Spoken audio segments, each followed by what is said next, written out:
պարտությունների դեմ ընդվզումը ես Նարէ Սոսեն եմ, նախկին ավականու անդամ, ու նրանց անօրինական պահվածքը, նրանց թուրքապաշտությունը չի կարող ոչ մի հայի թողել անտարբեր։ Մենք պատերազմի մասնակից տղաներով ու զոհվածների ծնողներով մոտ օրերս իրականացնելու ենք 44 օրյա պատերազմի ընդվզումով, ազգային ժողովի դեմ պահանջով,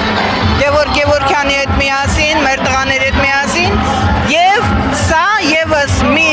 հնարավորություն է մեր ժողովրդին Նիկոլին պատասխանատվության մեջ դնելու այն հայտարարության համար, որ ասում էր, որ մեր տղաներին մենք մտածված տարել ենք զոհելու, իր եղբայր թուրքերին է տարել զոհելու։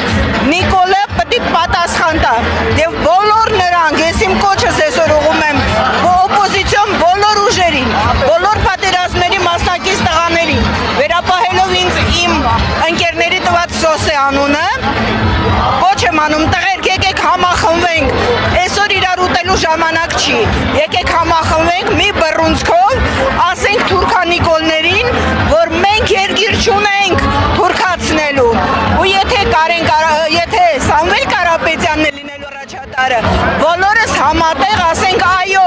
հույս ունենալով, որ նա երբեք չի գնալու Թուրքի հետ ոչ մի գործարքի, եթե գնաց ես խոստանում եմ, հենց այս պահից ամենաառաջինն եմ թռնելու դեմքին, որտեղ կոնկրետ նա պատմության ուսուցչի որդին իրավունք չունի գործարքի գնալ թուրքերի հետ։ Ողջունում եմ բոլոր նրանց, ովքեր կարող են այսօր ասել, ոչ, մենք Թուրքստան չենք դառնալու,